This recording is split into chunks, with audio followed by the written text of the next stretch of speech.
same lack of makeup as I was in my 4-month postpartum update. Baby Eloise is awake now and I've just fed her, and we are going to talk about what is new with her since I think I did a 2-month update, skipped month 3. Now we just turned month 4 last week. Things are getting exciting. She is an absolute joy. I can't overstate it. She is such a happy little baby. It's hard not to compare her to Bear and Lyndall at this age, which I remember vividly. Lyndall was, she started getting really fun. Not that she wasn't fun before that, but she was spirited, I guess, as like a 0 to 3 month old. She had a really bad witching hour and went from like a 0 to 10 angry and nothing flat, and so it was like hard to keep her content. But she's, I mean, that's just a style, I guess you could say, of a newborn, and she's definitely still very strong-willed and spirited now, but she is very happy. So like their temperament as a newborn doesn't necessarily translate to their temperament as a toddler, I don't think. Bear was really laid back and smiled pretty easily. Eloise is so happy all the time. She rarely cries, and when she does, it's because she's hungry or she wants to go to bed. She's perfectly content just hanging out, playing with her little butterfly. It's like her favorite toy. I'll link it in the description below. She loves her Eric Carle butterfly. And then she has this little giraffe that she likes to look at as well. She's just getting to the point where she'll start to grab onto things and deliberately reach and touch. So that part's really fun. She's sort of discovered her hands, and it's cute when she's flailing her arms around and then she catches sight of her hand and she'll lock on it and just watch it move. My mom said that my grandma, her mom, was pretty open about how that was one of her very favorite things to watch a baby do, is discover their hands. Another thing that she loves to do, besides looking at her butterfly and her giraffe, is nurse.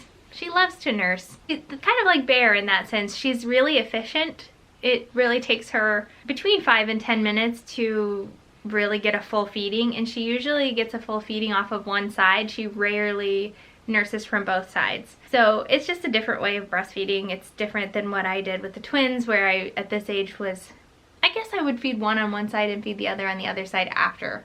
At this age, I wasn't consistently tandem feeding. I tandem fed in the beginning, and then I stopped for a little while at this age because I feel like they start to get a little more distracted as they're nursing, and you need to help them focus. So I nursed them one at a time through this stage, and then when they got to maybe 6 months old, I would tandem feed them again. So anyway, this is not about Bear and Lyndall. This is about Baby Eloise. She loves to nurse, so it's very clear that that's the case because she's not happy about taking a bottle, like, ever.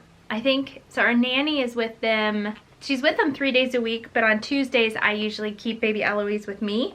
So it's really just Mondays and Fridays that she has to have a bottle throughout the day. And she will eat anywhere from 4 to, I think the most she's ever had is 7 or 8 ounces while I'm at work. And I think Carrie has to work for it to get her to eat that much. She just does not like bottles. And it's evident because then when I come home from work on Mondays, she will nurse a ton. Like, she'll do a 20-minute session multiple times. So, and then sometimes she'll like wake up an extra time at night to eat, just to make up for not eating very much throughout the day. And that's okay. I'm all right with it right now. So speaking of that, well, let me back up. She loves to nurse. She loves to suck on her lip. She does this thing where she like it makes a really loud sucking sound, and she's sucking on her tongue and her bottom lip, I think. But she will not take a pacifier. Something about anything other than a human nipple in her mouth she's not okay with. So I'll get to this later, but she is having surgery next month, and so she will have to fast. I think it's just 4 hours before her surgery time. So I'm a little bit worried about that because I thought maybe a pacifier would help her get through that 4-hour hump if she gets hungry I'll probably wake her to feed her right before the 4-hour mark so that she at least has a full belly going into it, but I don't know how all that's gonna work. I think a pacifier would have been helpful in that moment, but we've tried consistently all different kinds of pacifiers, different people, me in the house, me out of the house, doing the nipple swap, putting breast milk on it, warming it up. I just, when she's sucking on her lip, we'll kind of try to offer her the pacifier to see if she wants to suck on that instead. Nothing works. So I've pretty much given up on it. And I'm okay with it. I don't like them to have a pacifier past like 6 months. And I think that's just because I don't want them to get so attached to it that it's a big ordeal trying to get it away from them.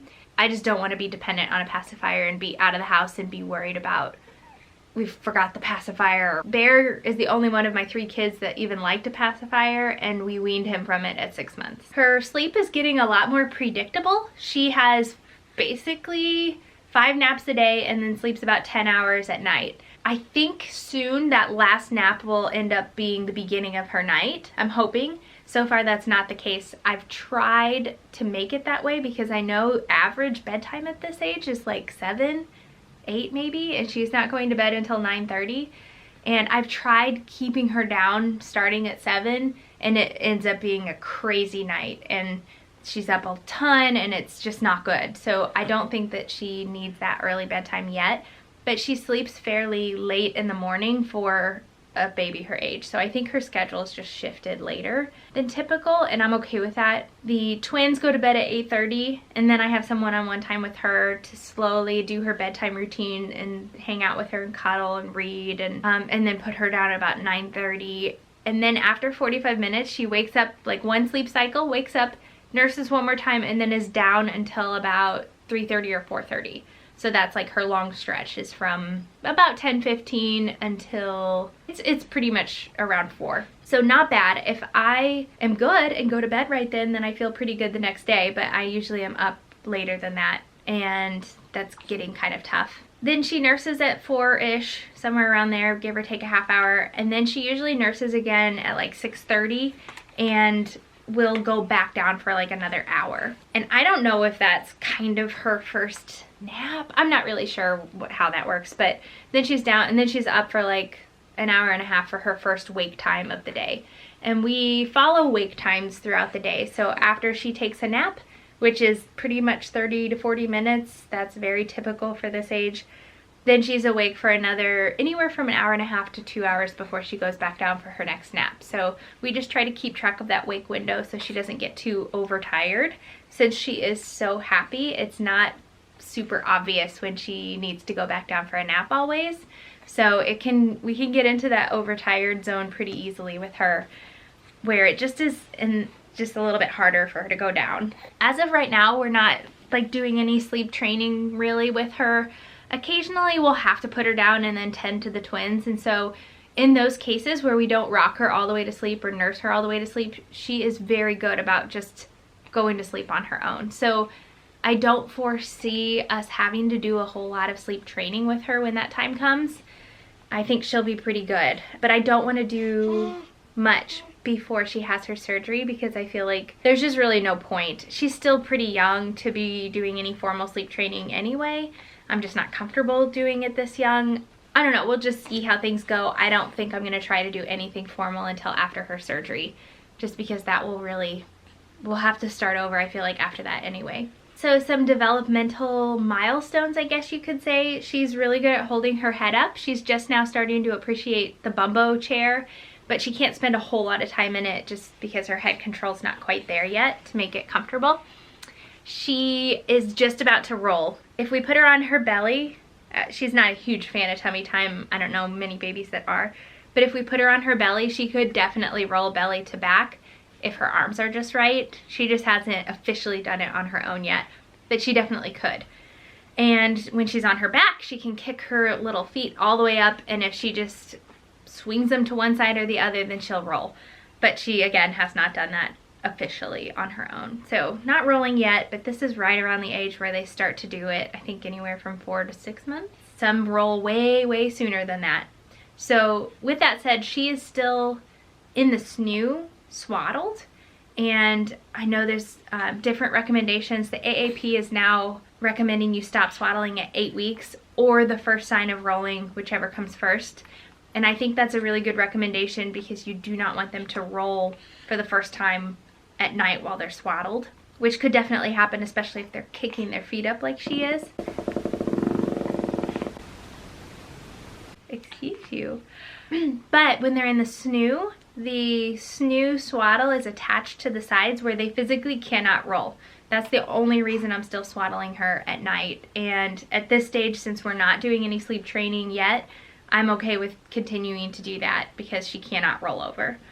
We still use the Owlet monitor at night. I'm being more consistent with it, so we have that on every night, and I usually leave it on for her first nap of the day since that one can be a little bit longer and is a deeper sleep. Their first nap at this age is usually what they consider a continuation of their nighttime sleep, so they get in a bit deeper sleep than other naps, so I just leave the Owlet on for that one. And then something really exciting, I mentioned that she's a really happy baby. She started laughing and it was the cutest thing ever. If you can ignore my voice during this clip, please do, because it's annoying. Maybe I can just cut the audio down and just have her laughing in it. I'll do that. So here is Eloise laughing.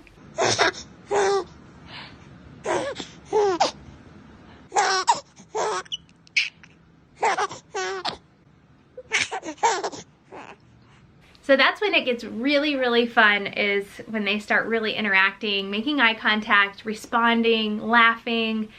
Not that the newborn stage isn't fun. I love the newborn stage. I love, Resty's barking.